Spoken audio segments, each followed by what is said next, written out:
اعوذ باللہ السمیع العلیم من الشیطان الرجیم بسم اللہ الرحمن الرحیم وَأَتِمُّوا الْحَجَّ وَالْعُمْرَةَ لِلَّهِ فَإِنْ أُحْصِرْتُمْ فَمَا اسْتَيْسَرَ مِنَ الْحَجِّ۔ رب ذوالجلال کی توفیق سے کل کی گفتگو میں ان آسانیوں کے حوالے سے گزارشات کا آغاز کیا گیا جو اللہ کریم نے حج کرنے والوں کے لیے حج کی مختلف عبادات میں رکھی ہے۔ کل کی گفتگو کی آخری آسانی یہ تھی، اگر حج کرنے والے کو اس بات کا خدشہ ہو کہ معلوم نہیں اس کی صحت کی خرابی یا کسی اور وجہ سے اس کے ساتھ کیا معاملہ پیش آ جائے اور اسے یہ گمان ہو کہ وہ ایسی صورت پیش آنے پر حج کو پورا نہ کر پائے گا، تو کل کے درس میں یہ بات اللہ کی توفیق سے گزر چکی کہ وہ احرام باندھتے ہوئے اللہ کریم کے ساتھ یہ شرط کر لے کہ جہاں مجھے روکو گے میں احرام کو کھول دوں گا۔ یہ شرط کرنے والا بیماری کی شدت یا کسی ایسی ناگہانی صورت کے پیش آنے پر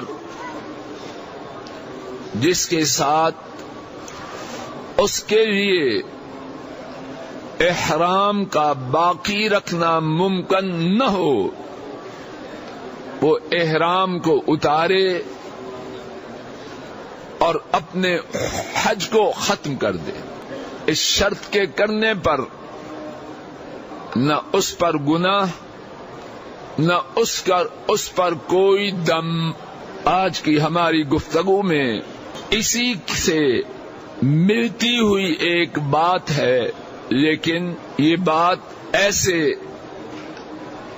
حج کرنے والے کے متعلق ہے جس نے احرام باندھتے ہوئے اللہ کریم کے ساتھ شرط نہ کی، احرام باندھا حج کے لیے، راستے میں صحت کی خرابی یا کوئی اور ایسی صورت حال اسے پیش آئی کہ اس کے لیے اپنے احرام کا باقی رکھنا ممکن نہ رہا، تو کیا کرے؟ آج کی ہماری پہلی آسانی اس کا تعلق اسی مشکل کے حل کے حوالے سے اللہ کے فضل و کرم سے ہے۔ اس بارے میں سورہ البقرہ کی آیت نمبر 196 اور اس کے بعد ایک حدیث پاک میرے ساتھ سماعت فرمائیے، پھر ان دونوں کے حوالے سے اللہ کی توفیق سے کچھ بات سمجھیں گے۔ آیت شریفہ اللہ کریم فرماتے ہیں وَأَتِمُّوا الْحَجَّ وَالْعُمْرَةَ لِلَّهِ، اور اللہ کے لیے حج اور عمرہ کو پورا کرو۔ فَإِنْ أُحْصِرْتُمْ، اگر تم روکے جاؤ، فَمَا اسْتَيْسَرَ مِنَ الْحَدْيِ، تو جو قربانی میسر ہو وہ کر لو۔ اور اس بارے میں حدیث پاک حضرات ائمہ احمد، ابو داود، ترمذی، نسائی، ابن ماجہ اور حاکم رحمہم اللہ تعالی نے اس حدیث کو روایت کیا۔ حضرت ام سلمہ ام المومنین رضی اللہ تعالی عنہا ان کے آزاد کردہ غلام عبداللہ بن رافع نبی کریم صلی اللہ علیہ وسلم کے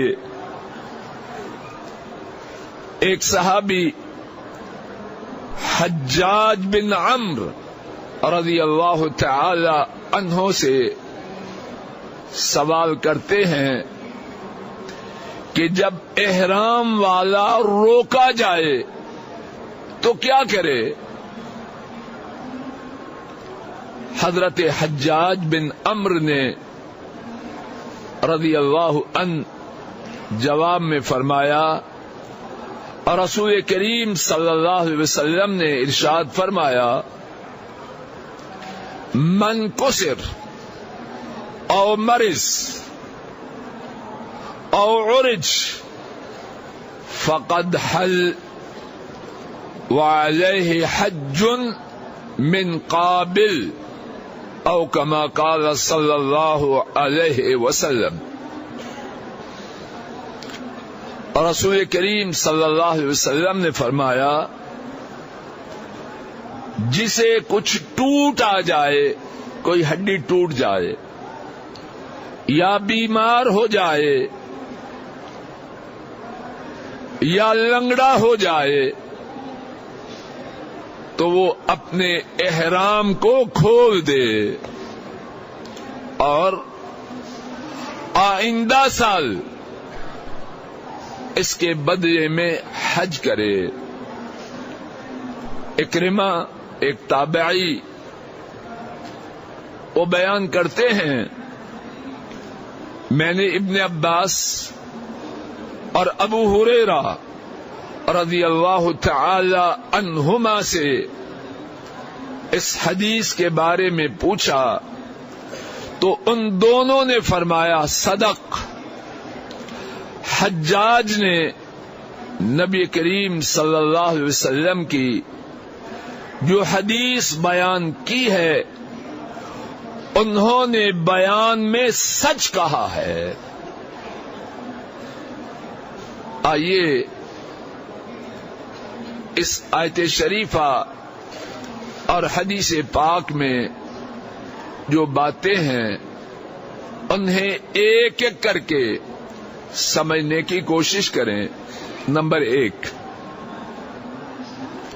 اللہ کریم نے فرمایا فَإِنْ أُحْصِرْتُمْ فَمَا اسْتَيْسَرَ مِنَ الْهَدْيِ، اگر تم روکے جاؤ، یہ بات نمبر 1 ہے، نوٹ فرما لیجیے۔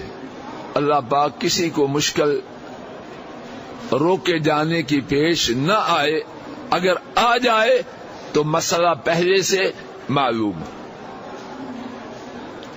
بات نمبر 1، ان 2 دلیلوں کے بارے میں روکے جانا، اس سے کیا مراد ہے؟ امام بخاری فرماتے ہیں الاحصار من کل شیء یحبسہ، احصار سے مراد ہر وہ چیز جو حاجی کو حج کے پورا کرنے سے روکے، وہ اپنے جسم کی ہو، راستے کی ہو، کسی قسم کی رکاوٹ، آسمانی، زمینی، ذاتی، داخلی، خارجی، کل شیء یحبسہ، ہر چیز جو حج کے پورا کرنے کی راہ میں رکاوٹ بنے تو کیا کرے؟ اپنے احرام کو کھول لے۔ اور امام بخاری نے یہ جو بات فرمائی، یہی بات امام عطا رحمہ اللہ بہت بڑے حج کے مسائل کے جاننے والے امام، اور یہی بات ان دونوں سے پہلے حضرت ابن مسعود اور حضرت ابن زبیر رضی اللہ تعالی عنہم اجمعین نے فرمائی. بات واضح ہو گئی. کتنی آسانی. نمبر 2، فَمَسْتَيْسَرَ مِنَ الْحَدْيِ، جو قربانی میسر ہو وہ کرے. حضرت ابن عباس رضی اللہ تعالی عنہما فرماتے ہیں قربانی کے جانوروں میں سے اونٹ، گائے، بکری جس کی اسے طاقت ہے وہ کرے، اس کی ذمہ داری پوری ہو گئی. اور جمہور علماء امت فرماتے ہیں کہ فَمَسْتَيْسَرَ مِنَ الْهَدْيِ، اس سے مراد یہ ہے بکری کرنی ہے.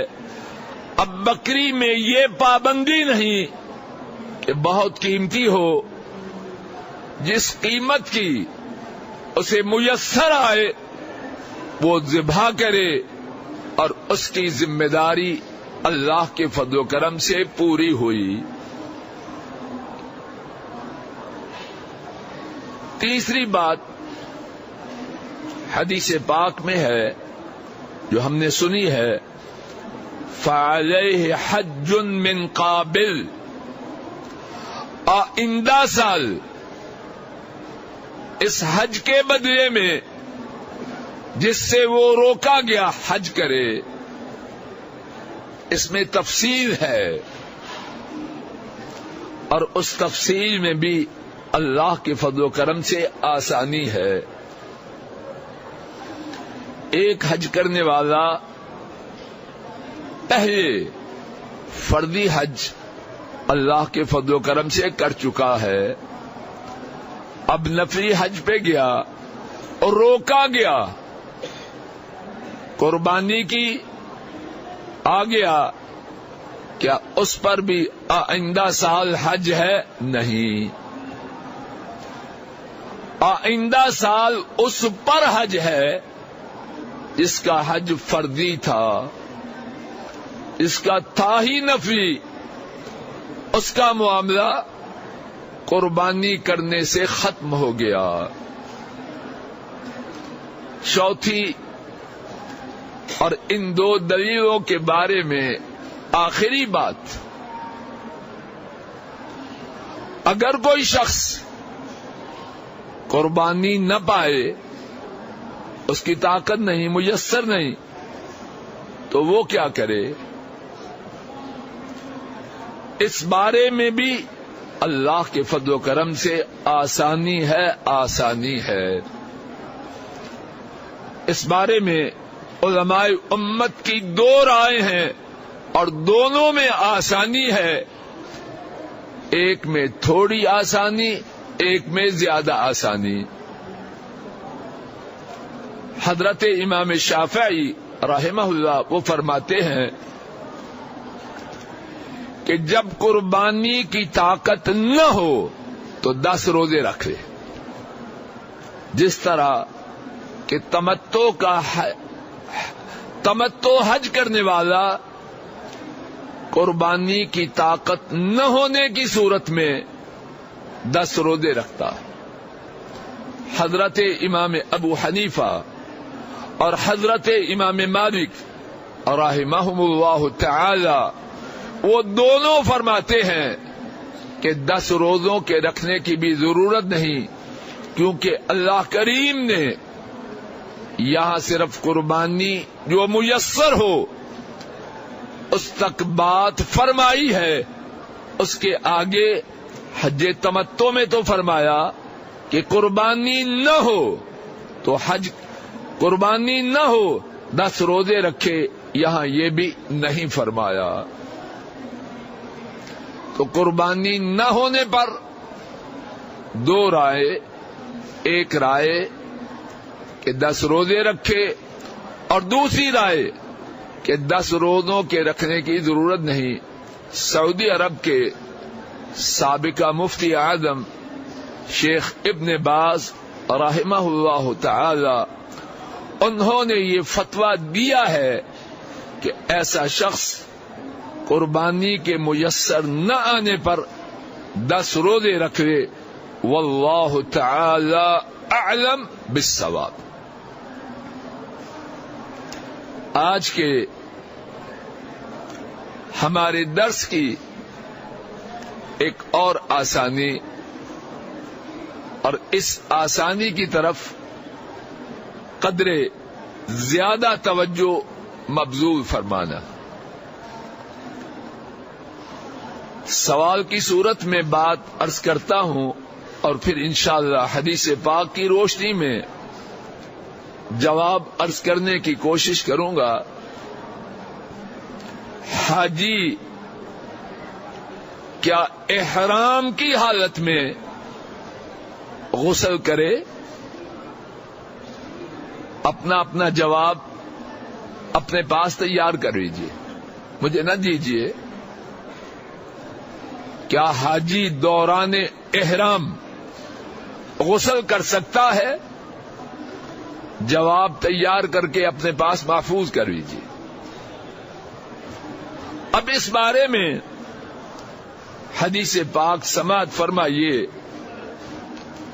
امام بخاری اور امام مسلم رحمہم اللہ تعالی ان دونوں نے عبداللہ بن حنین رحمہ اللہ ایک تابعی ہیں، ان سے روایت نقل کی ہے کہ ابوا کے مقام پر، ابواب جب مدینہ شریف سے مکہ شریف کی طرف جائیں تو جحفہ سے 23 کلومیٹر کے مقام پر ایک جگہ ہے، اور مستورہ اس جگہ سے 28 کلومیٹر ہے. عبداللہ ابن حنین بیان کرتے ہیں کہ ابوا کے مقام پر حضرت ابن عباس اور حضرت مسور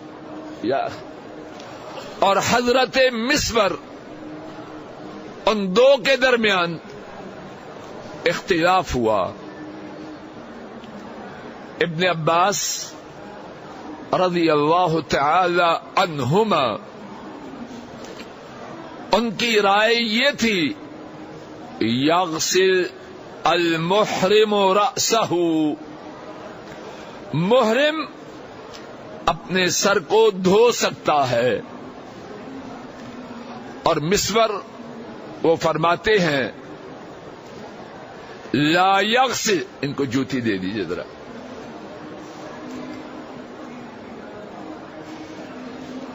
اور مسور ان کے ساتھی وہ فرماتے ہیں لا یغسل المحرم راسہ،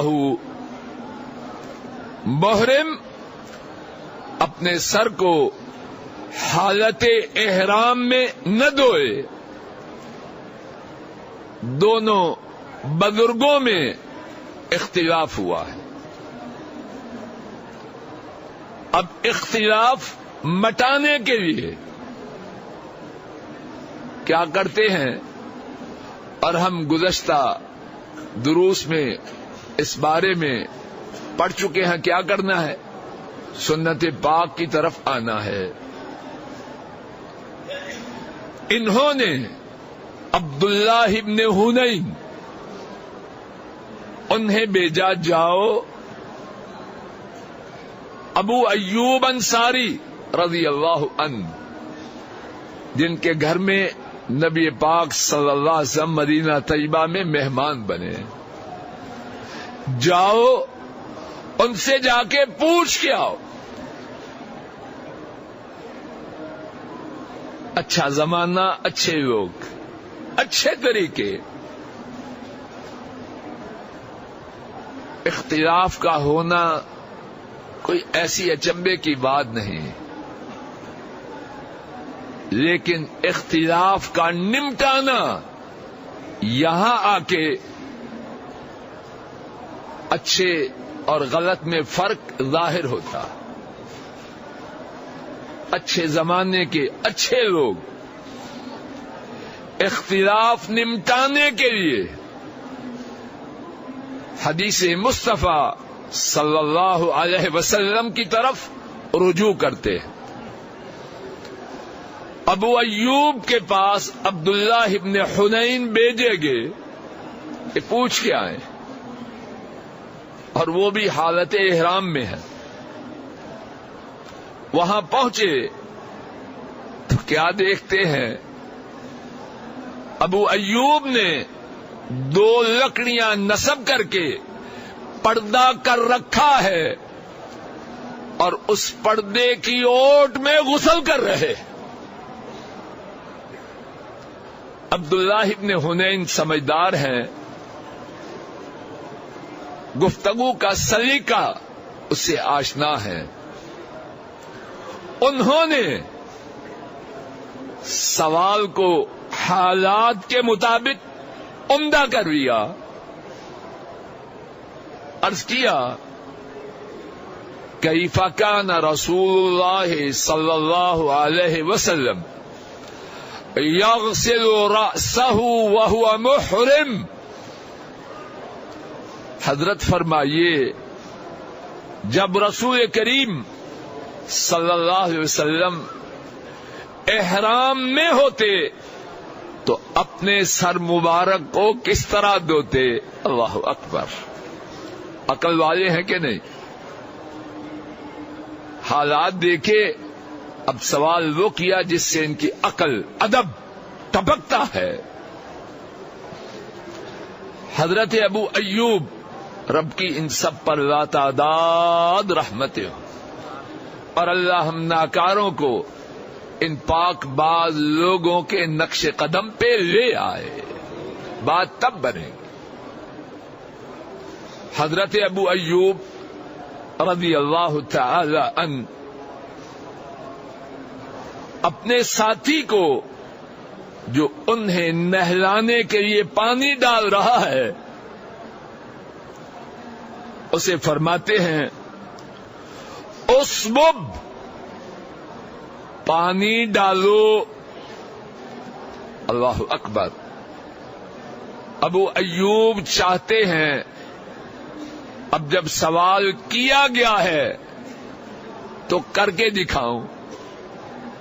ایک ہے زبانی جواب اور ایک ہے کر کے دکھانا.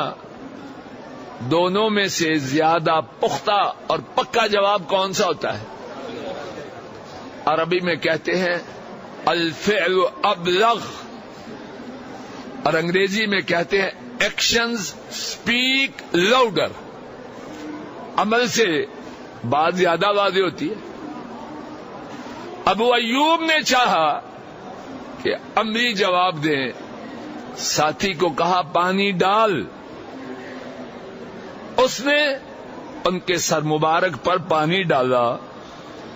فصب علی رأسہ، ساتھی نے سر پہ پانی ڈالا. ثم حرک رأسہ بیدیہ، ابو ایوب نے اپنے سر کو اپنے دونوں ہاتھوں کے ساتھ حرکت دی. سمجھ آ رہی ہے؟ فَأَقْبَلَ بِهَا وَأَدْبَرَ، اپنے ہاتھوں کو پیچھے لے گئے اور پھر آگے حرکت بھی دی. ہاتھوں کو آگے لے گئے اور پیچھے لے گئے. اور یہ حدیث ہے کہاں؟ صحیح بخاری اور صحیح مسلم میں. تو اس حدیث پاک سے یہ بات واضح ہوئی کہ دوران احرام غسل کرنا نبی کریم صلی اللہ علیہ وسلم کی سنت پاک سے ثابت ہے. اب یہاں سوال یہ ہے کہ بال گر گیا تو پھر کیا ہو جائے گا؟ کچھ بھی نہیں ہوگا. جب نبی پاک سم کا غسل ایسا تھا جو ابو ایوب نے نقشہ کھینچا، حرک رأسہ بیدی، دونوں ہاتھوں سے اپنے سر کو ہلایا، ہاتھ آگے لے گئے پیچھے لے گئے. اگر اس سے بال گرتا ہے تو گرتا رہے، اگر نبی پاک صلی اللہ علیہ وسلم کے طریقے کے مطابق سارے بال بھی گر جائیں تو انشاءاللہ کچھ نہیں ہوگا. یہاں ایک اور بات، اور اسی کے قریب، خارش کریں تو پھر کیا ہو جائے گا؟ ڈرتے ہیں نا کہ کہیں بال نہ گر جائے. ایک بات تو اس حدیث پاک سے معلوم ہوگی، جو بال کھینچنا ہے، توڑنا ہے، منڈوانا ہے، یہ سب حرام ہے اور اس پر دم ہے. لیکن غسل کرتے ہوئے اور اسی طرح کھجلی کرتے ہوئے اگر کوئی گر جائے تو انشاءاللہ الرحمن اس پر کچھ بھی نہیں. آئیے اسی کھجلی کے حوالے سے کچھ بات کو مزید اللہ کی توفیق سے واضح طور پر سمجھنے کی کوشش کرتے ہیں. اما عائشہ رضی اللہ تعالی عنہا، موطا امام مالک میں ہے، ام القمہ ان سے پوچھتی ہیں، آیا حک رأسہ، کیا احرام والا اپنے سر میں کھجلی کرے؟ بات سمجھ آ رہی ہے؟ اما عائشہ جواب میں فرماتی ہیں، نعم، ہاں. جواب کافی ہے کہ نہیں؟ بولیے. لیکن اما عائشہ یہاں نہیں رکتی، پھر فرماتی ہیں فَلْيَحْقُقْهُ، اسے چاہیے کہ خارش کرے، اور پھر وَلْيَشْدُدْ، اور اچھی طرح کرے، اور پھر فرماتی ہیں وَلَوْ رُبِطَتْ يَدَايَ وَلَمْ أَجِدْ إِلَّا رِجْلَيَّ لَحَقَتْ. فرماتی ہیں اگر میرے دونوں ہاتھ باندھ دیے جائیں اور میرے لیے صرف، معاف کرنا، اپنے قدموں کے ساتھ خارش کرنا ممکن ہو تو میں ہاتھ باندھے جانے کی صورت میں اپنے قدموں کے ساتھ ہی جہاں خارش کی ضرورت ہوگی کروں گی. تو اما عائشہ کے اس فتویٰ سے کیا بات واضح ہوئی کہ خارش کے کرنے میں کسی قسم کا کوئی مذائقہ نہیں. اور اگر اس خارش سے، اور اس سے پہلے جو بات عرض کی گئی، غسل سے اگر کوئی بات گرتا ہے تو انشاءاللہ الرحمن نہ اس پر گناہ ہے اور نہ کوئی دم ہے. ایک اور بات، اور اس سے بھی بعض لوگوں کو پالا پڑتا ہے، حج میں طبیعتیں جدا جدا ہیں. بعض لوگ ان کے احرام جلدی گندے ہو جاتے ہیں، یا بعض لوگوں کا مزاج ایسا ہوتا ہے کہ ایک دن سے اوپر انہیں کپڑا پہنے رکھنا ناگوار ہوتا ہے. اب سوال یہ ہے، کیا احرام کو بدل سکتے ہیں؟ ایک کی بجائے دوسرا، دوسرے کی بجائے تیسرا. اور اسی طرح سوال یہ ہے، کیا احرام کی چادر یا دونوں چادریں انہیں دھو سکتے ہیں؟ آئیے اس بارے میں اللہ کی توفیق سے بات کو سنتے ہیں۔ امام بخاری رحمہ اللہ نے امام ابراہیم النخعی رحمہ اللہ ان کے بارے میں نقل کیا کہ انہوں نے فرمایا لا بأس ان یبدل ثیابہ، اس بارے میں کوئی حرج نہیں کہ محرم اپنے احرام کے لباس کو تبدیل کر لے۔ امام ابن ابی شیبہ نے امام حسن البصری سے نقل کیا ہے، انہوں نے فرمایا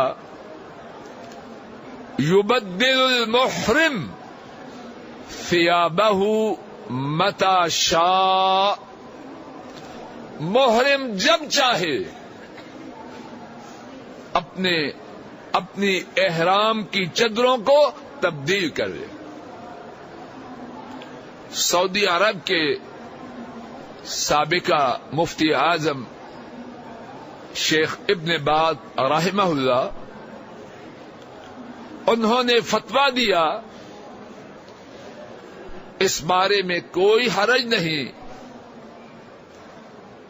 کہ احرام کی چادروں کو دھویا جائے، اور اس بارے میں کوئی حرج نہیں کہ پہنی ہوئی چادروں کو اتار کر دوسری چادریں استعمال کی جائیں، چاہے وہ نئی ہو یا چاہے دھلی ہوئی۔ تو ہماری گفتگو کی ایک آسانی آج کے درس کی یہ رہی کہ احرام کی چادریں دھو بھی سکتے ہیں اور نئی چادریں پہلی چادریں اتار کر بھی استعمال کر سکتے ہیں۔ اور جب بات مردوں کی چادروں کے لیے یہ ہے تو خواتین بھی جن کپڑوں میں انہوں نے احرام باندھا وہ انہیں تبدیل کر سکتے ہیں۔ حج کی آسانیوں میں سے ایک اور آسانی، اور اس کے بارے میں حدیث پاک سننے سے پہلے تھوڑی سی تفصیل سنیے۔ شیخ صاحب کپڑا دینا، رومال دینا۔ سر کے اوپر کوئی چیز رکھنا، اس کی دو صورتیں ہیں۔ ایک یہ ہے اس طرح سر کے ساتھ چپکی ہوئی ہو، اور ایک یہ ہے اٹھی ہوئی ہو، سایہ ہو۔ دونوں صورتوں میں فرق ہے۔ سر کے ساتھ چپکانا یہ ناجائز ہے۔ محرم مرد اسے اپنے سر کے ساتھ کچھ چپکانے کی اجازت نہیں، لیکن محرم کا سایہ کرنا، چادر فاصے پہ رکھی جائے، چھتری، خیمہ، بس، جہاز، کسی چیز کا سایہ، اس کا کیا حکم ہے؟ میرے ساتھ حدیث پاک سماعت فرمائیے۔ امام مسلم اور امام ابو داؤد اس حدیث کو روایت کرتے ہیں۔ ام حسین رضی اللہ تعالی عنہا اس حدیث کے روایت کرنے والی ہے۔ بیان کرتی ہیں میں نے رسول اللہ صلی اللہ علیہ وسلم کے ساتھ حجۃ الوداع کیا۔ میں نے دیکھا کہ جب آپ جمرۃ العقبہ کو کنکریاں مار رہے تھے تو مارنے کے بعد واپس پلٹے تو آپ اپنی سواری پر تھے، آپ کے ساتھ بلال اور اسامہ رضی اللہ تعالی عنہما دونوں تھے. ایک نے آپ کی سواری کی لگام تھام رکھی تھی اور دوسرے نے سورج سے بچانے کے لیے اپنا کپڑا، اس کا سایہ رسول کریم صلی اللہ علیہ وسلم کے سر مبارک پر کیا ہوا تھا. بات سمجھ میں آ گئی؟ تو رسول کریم صلی اللہ علیہ وسلم کنکریاں مار کر واپس تشریف لا رہے ہیں. بلال و اسامہ رضی اللہ عنہما ان کے ساتھ ہیں. ایک نے سواری کی لگام کو تھاما ہے اور دوسرے نے اپنے کپڑے کے ساتھ رسول اللہ صلی اللہ علیہ وسلم کو سورج کی گرمی سے بچانے کے لیے اوپر سایہ کر رکھا ہے. امام ابو داؤد اس حدیث پر عنوان ٹائٹل تحریر کرتے ہیں، باب فی المحرم یضلل یا یذلل. اس بارے میں باب کہ محرم پر سایہ کیا جا سکتا ہے، یا اس بارے میں باب کہ محرم اپنے لیے سایہ کر سکتا ہے. آج کے ہمارے سبق کی ایک اور آسانی، ایک بندہ احرام کی حالت میں ہے اپنے خیال میں، اور اسے خبر نہیں کہ اوپر اس نے اوور کوٹ پہنا ہے یا قمیض پہنی ہے، اور اس پہ خوشبو بھی اچھی طرح لگائی ہے محرم، لیکن لا علمی کی وجہ سے، جہالت کی بنا پر اس نے سلا ہوا کوٹ، جیکٹ، واسکٹ، قمیض، کوئی چیز پہنی ہے اور خوشبو بھی استعمال کی ہے.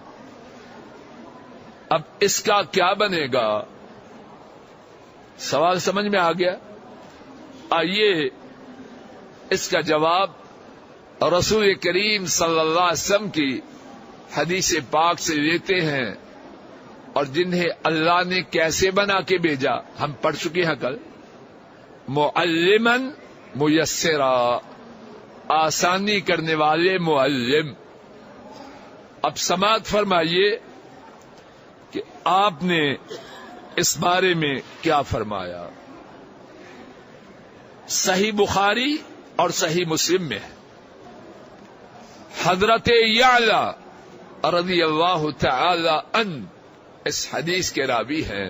نبی کریم صلی اللہ علیہ وسلم جیرانہ کے مقام پر تھے، اور جیرانہ وہ جگہ ہے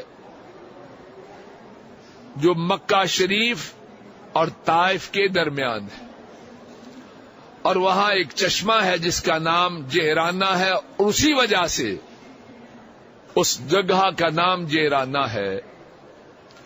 غزوہ حنین میں جو مال غنیمت ملا، نبی کریم صلی اللہ علیہ وسلم نے اسی جیرانہ کے مقام پر وہ تقسیم فرمایا، اور نبی کریم صلی اللہ علیہ وسلم نے جیرانہ ہی سے عمرے کا احرام باندھ کے اور راتوں رات مکہ شریف آ کے عمرہ کیا.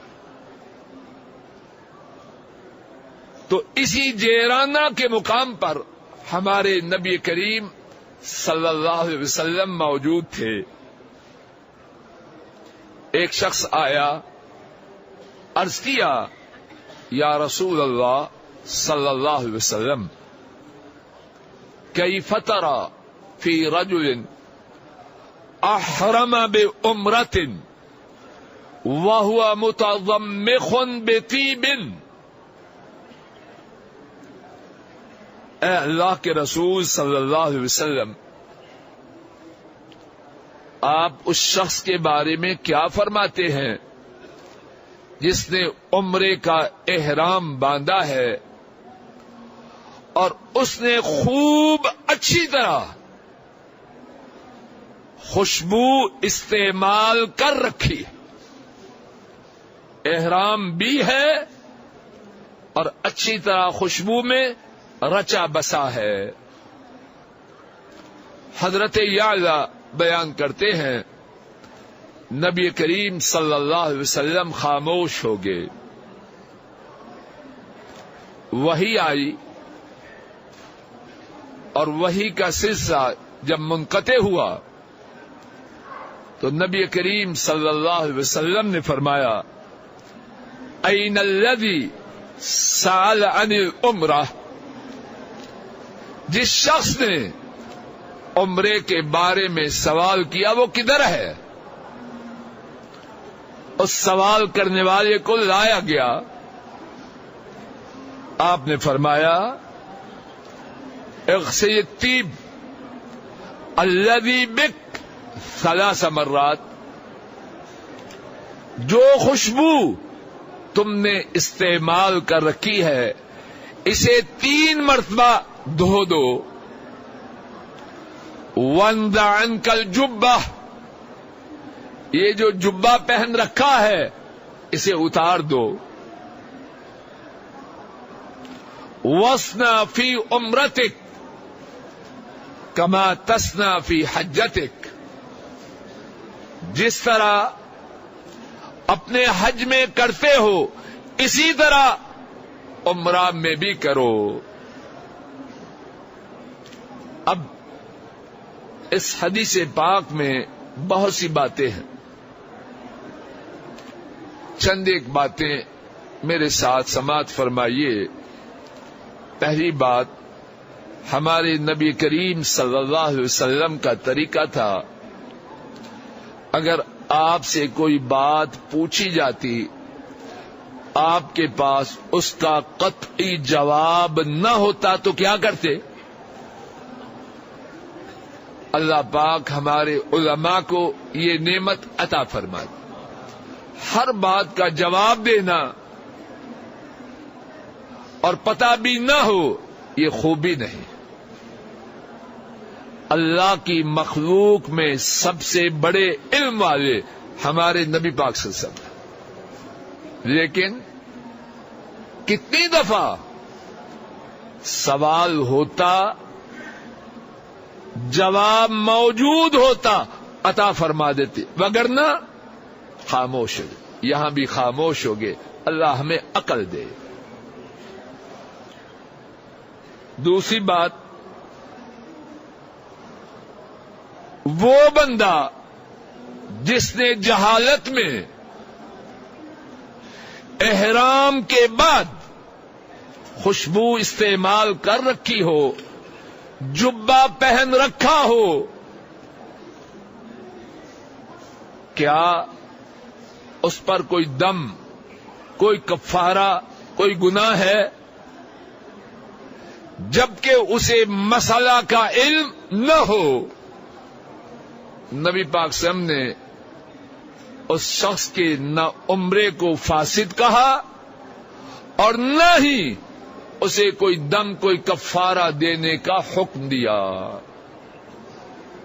تو مسئلہ یہ معلوم ہوا اگر کوئی شخص حالت احرام میں جہالت کی بنا پر، لا علمی کی وجہ سے، اسے مسئلے کی خبر نہیں،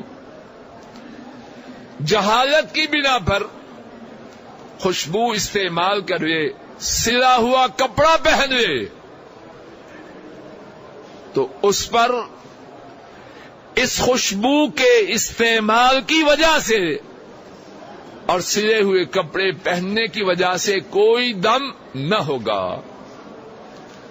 اور اس کا عمرہ، اس کا احرام خراب نہ ہوگا۔ البتہ کیا کرے؟ خوشبو کو اچھی طرح دھوئے، اور کپڑے کو اتار دے اور انشاءاللہ اس کے ذمے کچھ بھی نہیں. آج کے ہمارے سبق کی ایک اور آسانی، احرام میں ہم نے انشاءاللہ مکہ شریف جانا ہے. کس وقت جائیں؟ جی پرسوں نہیں، 24 گھنٹے میں سے 24 گھنٹے میں سے کس وقت جائیں؟ اللہ اکبر. لوگوں میری سن، لوگوں بات اچھی طرح مسجد پاک سے لے کے جاؤ. نبی پاک سم کا لایا ہوا دین آسان ہے، آسان ہے، آسان ہے. ایک ایک بات میں آسانی. عمرے احرام والا مکہ شریف جائے کس وقت؟ جب چاہے. 11 بجے، 12 بجے، 13 بجے، 18 بجے، 23 بجے، 24 بجے، 1 بجے، کوئی پابندی نہیں. رات اور دن کے جس وقت رب کی رحمت کا دروازہ اس کے لیے کھل جائے، مکہ شریف میں جانے کا موقع مل جائے، جائے. اور مزید لطف کی بات دیکھیے، رات کو جائے، اللہ اکبر، رات کو جائے تب بھی اس نے سنت حبیب پر عمل کیا. دن میں جائے تب بھی نبی کریم صلی اللہ علیہ وسلم کی سنت پر عمل کرنا اللہ نے اس کے نصیب میں فرمایا. کیسے؟ اب میرے ساتھ تفصیل سنیے. امام مسلم اس حدیث کو روایت کرتے ہیں. حضرت نافع وہ بیان کرتے ہیں کہ ابن عمر رضی اللہ تعالی عنہما جب مکہ آتے تو مکہ سے پہلے مکہ کی ایک وادی جس کا نام زیتوا ہے، اس میں رات بسر کرتے. یہاں تک کہ صبح ہوتی تو غسل کرتے اور پھر مکہ شریف میں داخل ہوتے اور پھر فرماتے وَيَذْكُرُ أَنَّ النَّبِيَّ صَلَّى اللَّهُ عَلَيْهِ وَسَلَّمَ فَعَلَهُ، اور ساتھ بیان کرتے کہ میں جو مکہ شریف میں داخل ہونے سے پہلے، مکہ سے پہلے زیتوا میں ٹھہرا ہوں، غسل کیا ہے، رات بسر کی ہے، صبح کے وقت داخل ہوا ہوں. یہ اس لیے کہ نبی کریم صلی اللہ علیہ وسلم بھی ایسے ہی کرتے. اس حدیث پاک سے کیا معلوم ہوا؟ بولیے. آپ صلی اللہ علیہ وسلم مکہ شریف میں ابن عمر رضی اللہ عنہما کی روایت کے مطابق کب داخل ہوئے؟ بولو، صبح کے وقت. اب آئیے رات کے داخلے کے بارے میں. امام ترمذی اور امام نسائی نے اس حدیث کو روایت کیا کہ نبی کریم صلی اللہ علیہ وسلم جیرانہ میں تھے، جس کا ذکر ہم نے ابھی کیا. طائف اور مکہ کے درمیان ایک چشمہ، جہاں نبی کریم صلی اللہ علیہ وسلم نے کیا کیا؟ غزوہ حنین کی جو غنیمتیں تھیں صحابہ میں تقسیم کی، اور کیا کیا؟ وہاں سے احرام باندھ کے مکہ شریف آئے. اب سنیے کہ وہ وقت کیسا تھا. امام ترمذی اور امام نسائی کی حدیث میں ہے کہ حضرت صلی اللہ علیہ وسلم رات کے وقت عمرہ کے لیے جیرانہ سے مکہ شریف آئے اور رات ہی رات عمرہ کر کے جیرانہ میں واپس آ گئے. تو کیا ثابت ہوا؟ ہمارے نبی کریم صلی اللہ علیہ وسلم جب جیرانہ سے عمرہ کے لیے تشریف لائے تو وقت رات کا تھا، اور ابن عمر رضی اللہ تعالی عنہما نبی کریم صلی اللہ علیہ وسلم کے مکہ تشریف آوری کی جو روایت کر رہے ہیں وہ تشریف آوری دن کے وقت تھی. حج کی آسانیوں کے ساتھ یہاں ایک اور بات بھی نوٹ فرما لیجیے. اللہ اکبر. لوگوں، انسانی تاریخ میں اس بات پہ با ادب گزارش ہے توجہ فرمانا. انسانی تاریخ میں اور موجودہ زندگی میں بھی کوئی شخصیت ایسی ہے جس کے حالات اتنی تفصیل اور اتنی باریک بینی سے محفوظ ہوں جتنے حالات ہمارے نبی کریم صلی اللہ علیہ وسلم کے اللہ کریم نے محفوظ کروائے. اور یہ کیوں ہے کہ آپ کا دین قیامت تک ہے، اور آپ کا دین تب مانا اور عمل کیا جائے گا جب قرآن پاک کے ساتھ آپ کی سنت ہوگی. اگر آپ کی زندگی کی تفصیلات محفوظ نہ ہو تو دین کیسے مکمل ہوگا؟ ہمارے سبق کی، آج کے سبق کی آخری آسانی، اور اس کے سننے کے بعد انشاءاللہ بات ختم کریں گے، اور کل کے درس میں انشاءاللہ الرحمن اسی وقت مزید آسانیاں رب کریم کی توفیق سے عرض کی جائیں گی. اور فجر کے درس میں انشاءاللہ 20 نمبر دروازے پہ ہمارا موضوع اللہ کی توفیق سے چل رہا ہے کتاب و سنت میں رزق کی کنجیاں، رزق کی چابیاں، اور وہ صبح نماز فجر کے بعد 20 نمبر دروازے. تو آج کی ہماری گفتگو کی اللہ کی توفیق سے آخری آسانی، مکہ شریف جانا ہے تو کس راستے سے؟ کوئی مخصوص راستہ ہے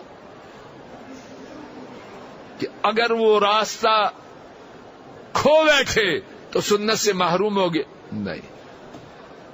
سنیے حدیث پاک اور میرے رب کریم کی ریت کے ذرات، پانی کے قطرات، درختوں کے پتوں سے زیادہ درود و سلام ہو نبی کریم صلی اللہ علیہ وسلم پر. امت کے یہ کتنی آسانیاں فرمائی. حضرات ائمہ احمد، ابو داؤد، ابن ماجہ اور ابن خزیمہ 4 محدثین نے اس حدیث کو روایت کیا ہے.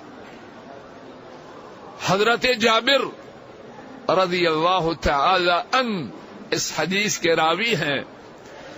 ہمارے نبی کریم صلی اللہ علیہ وسلم نے فرمایا، کل فجاج مکہ طریق،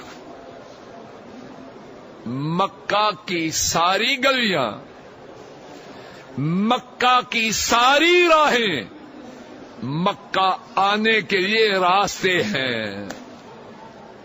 مکہ آنے والوں جس راستے سے بھی آؤ گے، نبی کریم صلی اللہ علیہ وسلم کی بشارت پہلے سے تمہارا استقبال کر رہی ہے. مکہ آنے والوں جس راستے سے بھی آؤ، مکہ میں داخل ہونے کا تمہارے لیے وہی راستہ ہے. اللہ تعالیٰ اپنے فضل و کرم سے سب حضرات کو حج اور عمرہ کرنے کی توفیق عطا فرمائے، اور ان آسانیوں سے اپنی رحمت سے فیض یاب فرمائے جو ہمارے نبی کریم صلی اللہ علیہ وسلم نے اپنی امت کے لیے بیان فرمائی. کہنے سننے کی جو غلطی ہے اللہ کریم اپنی رحمت سے اسے معاف فرمائے، اور جو ٹھیک بات عرض کی گئی اللہ کریم کہنے والے اور سننے والوں کو اس پر عمل کرنے کی توفیق عطا فرمائے۔